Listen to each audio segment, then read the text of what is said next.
What's going on, people? We are Tottenham TV, back here for another Tottenham update. Got Big Dave Harris with me, the Irish Hotspur. Dave, how you doing, mate? Yeah, I'm absolutely delighted to be asked again. Delighted to fill in for Sim again today. He took my crown there the other day, but I'm back. Don't worry, I'm back. Exactly. People, don't you worry. Dave is back.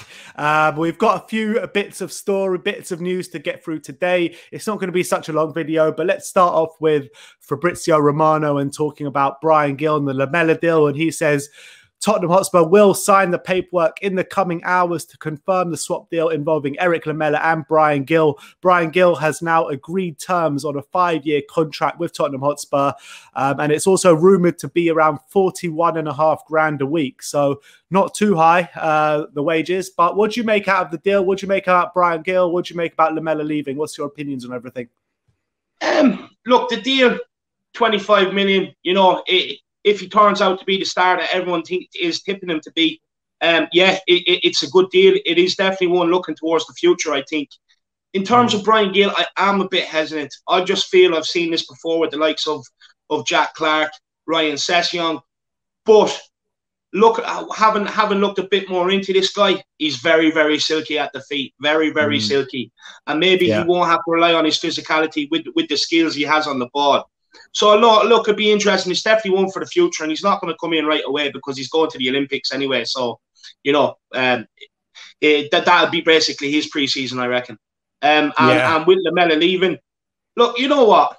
I'm a bit sad in a way because, look, he's been around for far too long. 8 years, it's been far too long for what he's offered, but we can never forget the two Raboners, especially the one against the North London Derby. And for me, look, last season he was one of the players that when he did play, he really put in the effort. So, look, in a way, it's sad to see him gone, but my God, it's about time. It should have been done about four or 5 years ago. Yeah, I completely agree. And you can't forget the shithousery moments that have given us such joy, the ones against Wilshere, the ones against Fabregas, Battle of the Bridge, last year against Tony Martial, you know what I mean? Scoring that goal to send us the penalties in the Carabao Cup against Chelsea.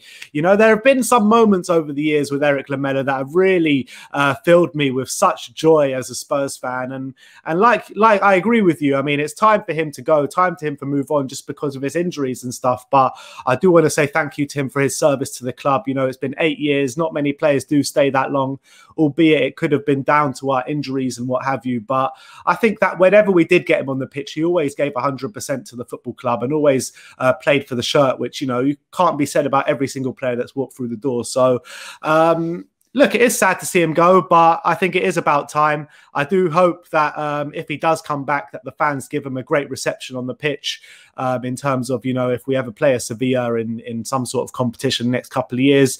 But my opinions on Bryan Gill, I'm really excited about this one. I really am. And I think that we get a closer look at him at the Olympics. I think Spain's first game is 8:30 tomorrow morning. So those of you who are up bright and early can watch that one and get a closer look at him. But I'm excited with this deal. I really am.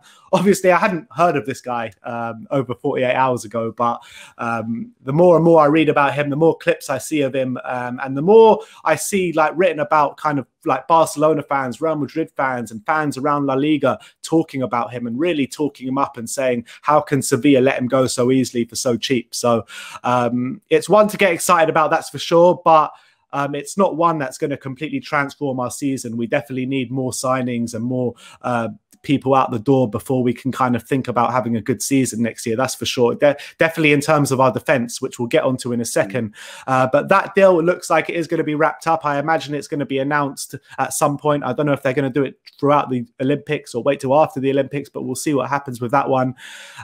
Next up is from Gary Jacobs from The Times. And this is one we spoke about on your channel last night, Dave. And he says, Tottenham have decided to put midfielder Harry Winks up for sale. The club are now believed to be willing to listening to offers for the 25-year-old midfielder. I was saying on your channel last night that I'm up for giving him another chance under a new management. I think he has stagnated in the last 3 years. But at the end of the day, if Nuno doesn't think he's worth keeping, then I'm all up for selling him as well. What's your opinion on the Harry Winks situation? Look, I think everyone knows my opinion on Harry Winks by now. I'm not really going to delve too much into it. But one thing I will say is is, look, for me, I definitely think he's stagnated, but I liken him a lot to like Tom Carroll. You know, we went through the same process with Tom Carroll, and eventually when he reached 24, we were like, no, he's not good enough. With Harry Winks, look, I'll be honest, I really don't want to see him given another chance. I think he's had more than enough chances to prove his worth. And for me, I'm just not sure what type of midfielder he is. I'm not sure he knows either, because you don't know whether he's a hold midfielder, whether he's box to box, whether you want to play him a bit further forward. It's very hard. But like, one thing I'd be interested to know as well, and it's like I asked you yesterday on my channel, Ben, and this is one for the WeAreTottenhamTV army. Make sure you get in the comments and let us know. But if Harry Winks did bulk up and become more industrious, do you think he could stake a claim in the first 11? Look, I think it's an interesting question, and I do want to know your opinions in the comment section below, so do get it down there. But in my personal opinion, like I said on your channel last night, that I do think there's a player in there, and I do think it can be unearthed, and maybe he needs the move to kind of re-galvanize his career or something. But like I said on your channel, I think he showed signs under Pochettino to becoming a proper midfielder. He showed signs of improving year on, year out, but then it just did stagnate for those 3 years. So I think it needs a coach that he really believes in to kind of grab it out of him, to get it out of him. But I do think there's a player in there, but can he produce that at Tottenham? It's another story. I don't know, but I do think that there could potentially be a player in there, and we've seen it before. We've seen performances from him, and I remember, you know, a second half performance against Barcelona at Wembley. Yes, we lost the game, but I thought he was unbelievable that day. And that season, and in and around those seasons, the season before, the season after, I think that he did show his kind of worth on the pitch to us. But then since then, it really hasn't gone well for him, and I think his mentality hasn't really been there. I think his head's not really screwed on properly. We've heard of murmurings that he's wanted to leave first team football and to get back into the England squad, which really isn't the right mentality to be if you want to stake a claim at Tottenham Hotspur. So I think he needs to get his head screwed on right. And I think there can be a player in there, but do we have time? Do we have time to wait to kind of coach him through that? I don't know. But look, do you know why? Do you know why I'm not his biggest fan? Is because I don't know about you, but I genuinely think he lacks that bit of nastiness, that competitive edge, that bit of nastiness that, you know, he can add to his game that will make him, you know, take him to that next level. I do think he lacks that. I think he's way too nice. I do think he's way too nice. And for me, I think that winning edge, having that competitive edge, says a lot. There's like, we've had the likes of Luka Modric, similar stature and everything else.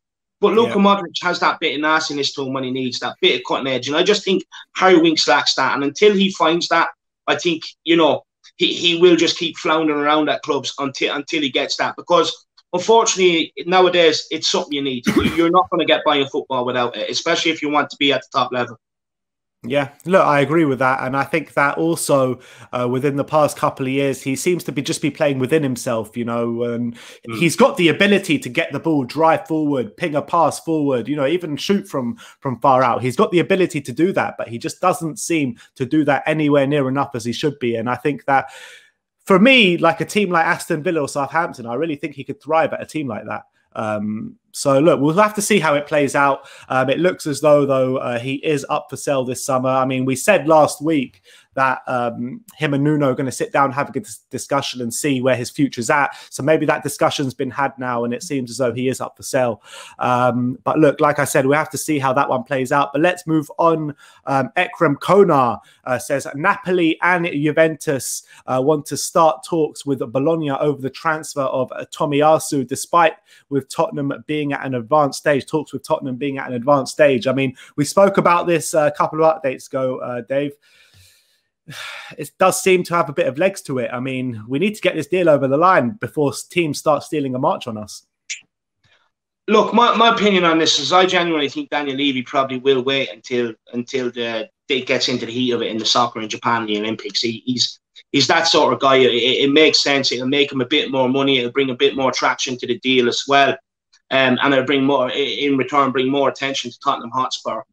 But look, some of the bigger fish are starting to circle, the likes of Juventus now. So he just needs to get the deal done. I couldn't care when it's announced. I just want defenders in. If we are getting in Gill, which looks very likely that it could happen in the next 24 hours, that it'll all be complete. But surely if that means we're getting in Gill, that we do have defenders line up. Even if it's not Tomiyasu, surely it means we have defenders line up. Surely Paratici and Daniel Levy are not that naive to think that we can just go and buy more attacking players without improving the defence. With Tomiyasu, look, I would really like him to come in.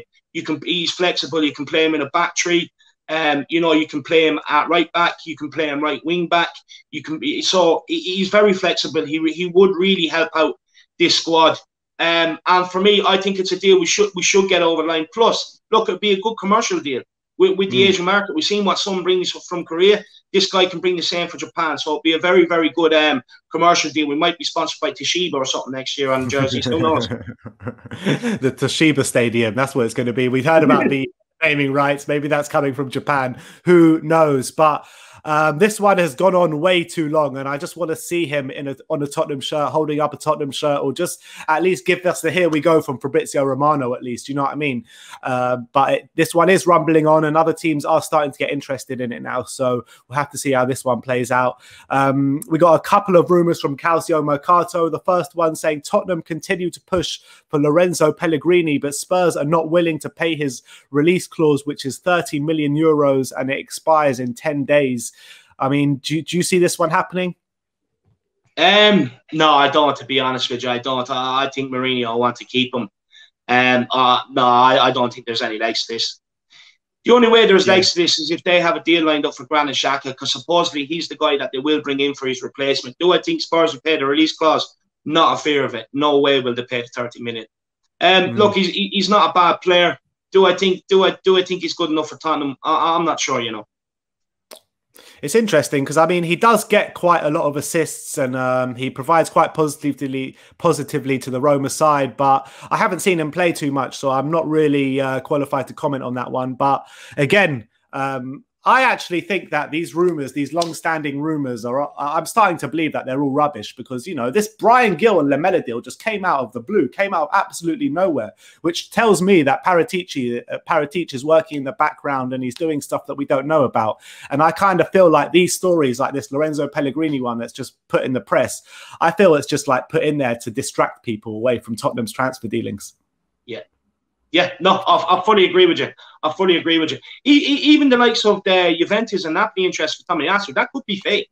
It could just be to try and get us to hurry up on the deal, you know. There's a lot of this that goes on in the window. We have to remember, with the transfer window, Sky Sports, agents, clubs, and all the betting companies, they all create some of this stuff as well to get people to be able to, you know, bet on their betting on their betting sites and everything else. So don't be fooled by it. They've made this into a big money spinner. So there is going to be a lot of fake stories out there in order, A, to push clubs on, but for B, you know, to keep people interested over the summer. Yeah, and we saw Bologna do it a couple of weeks ago with Arsenal, putting Arsenal's name in the hat, and then Fabrizio Romano completely rubbished it and whatever. But the last bit of transfer news I've got is again from Calcio Mercato, and they're saying AC Milan will look to sign Tottenham defender Serge Aurier as an alternative to Diogo Dalot, as they haven't yet reached an agreement with Man United. I mean, it's clear and evident for everyone to see that Aurier is clearly out of the door at Tottenham Hotspur this summer. But do you think that AC Milan could be a viable option for him? Yeah, it definitely could be a viable option. But again, I'm a bit sceptical. I think it could be just to kind of get a deal over the line with United for Diogo Dalot. Because to be honest with you, who in their right mind would want to buy Aurier right back? He you know, he's liable to cost you the game at any given moment, especially if the game's in the balance. And I do think Diogo Dalot will probably be a bit more reliable, a bit more probably what they're looking for in terms of going forward, and a bit more competent on the ball as well. So I do think maybe this is a smokescreen to get the deal over the line for United. But I do think someone will be sucking into playing Serge Aurier. I do think they will be. We have to be if we're going to get him out of the window. But that is your transfer update. Got a couple of different updates as well to bring you. The first one is Tottenham are set to appoint new head of emerging talent in Chris Perkins. Chris Perkins will look to bring in the very best young players from around the world into the club's academy set up for the trio of Wayne Burnett, Stuart Lewis, and himself to work on, and the latter was replaced Matt Taylor as the under-18s coach at Tottenham Hotspur. I mean, this is exactly what we needed. We needed an injection into the academy. Yes, I know we've got players coming through the academy as well, but we also needed that recruitment for the academy, you know, bringing in the best players from around the world, like Chelsea, Man City, you know, the Barcelonas, all the top clubs do it. So we need to get in on the act, and it looks like we are now. No, look, it's about time, to be honest with you. We have, if not the best training facilities, but some of the best training facilities around the world. There's no reason why we shouldn't every 2-3 years be producing players out of that academy for the first team. We've heard that we've had one of the best academies around for a while.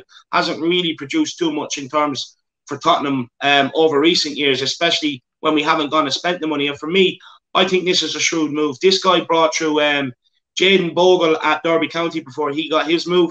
He also brought in Jason Knight and then got him into the first team before he got his move to Everton. So he is a guy that spots talent. There's also Max Bird at Derby, and there's another youngster from in and around the local area as well. But look, he'd be good. He'd be good for the likes of Dane Scarlett's development, maybe a bit of Tanganga's development, players of that ilk, Sessegnon maybe, because this guy knows what these he gets these players in, knows their weaknesses, and he gets them to improve on it, which gets them into the first team. So this can only be a good deal for Tottenham Hotspur in terms of not only getting some of the best players in around Europe, but developing them and getting them first team ready. Because we've seen too much over the years of a lot of our youngsters going to pre-season, but never ever really cutting the grade. So hopefully this is about to change.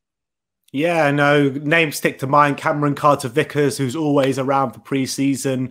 A couple of years back, I mean, last year and a couple of years back, Anthony Georgiou as well. I mean, there are so many players that have been in and around the Spurs camp for pre-season and ultimately loaned out, sold out, and what have you. It's been too many. It's been too many over the years. And in the last, like, 15, 20 years, who have we actually had come through this academy? I can remember, obviously, Ledley King, Harry Kane, Harry Winks, and you know, everyone else we've pretty much shipped on or moved on. Andros Townsend, you know, these kind of players, Tom Carroll. Yes, there's a bunch of them coming through now who can actually make it, the likes of Dane Scarlett, Harvey White, Devine, and all them lot. But ultimately, the academy hasn't produced anywhere near as much as it should have done, has it? No, it hasn't. It's been very disappointing, and you know that it probably shows as well. You know, in terms of always being an early man, because sometimes, you know, money can't always be the answer. You do have to produce players through the academy. A lot of the top teams do it now. They bring players through.